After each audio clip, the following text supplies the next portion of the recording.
One of the things I love the most about pointe shoes is that in this day and age, especially, having something that's handmade and so customised for you is so rare and special and expensive. But this is a really an everyday luxury for me. It's like having my own piece of haute couture that I wear every day and I get to use for what's supposedly my job, but sometimes I pinch myself whether it's a job.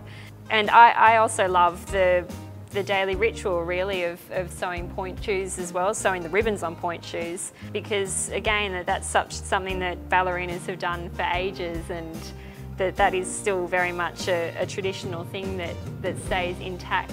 There's something really nice about that, because everyone likes to have their ribbons sewn in a different way, and you know, as someone who loves nostalgia, that's something I really appreciate about pointe shoes.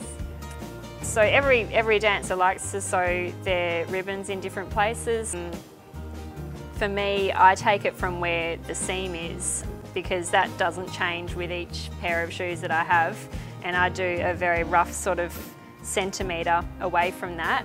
I like to sew so that it's a little bit further down so that I don't sew through the drawstring, otherwise you won't be able to alter the drawstring, and it means that it has a little bit of movement like that, so that when I go into plie it doesn't do that buckling thing. And I always use the elastic ribbons because that just protects my Achilles tendon, which I obviously really need.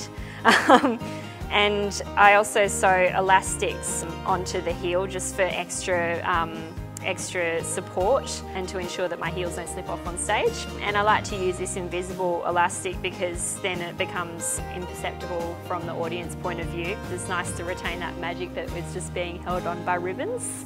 When I first got my first pair of pointe shoes, I didn't really know how to sew, so my mum used to sew my ribbons on for me. And then, yeah, obviously when I moved to Melbourne to go to the ballet school, then I really had to learn how to sew them myself, and pretty much do it with my eyes closed now. It's just part of my everyday. It's a nice little ritual really. It becomes a bit meditative if you like.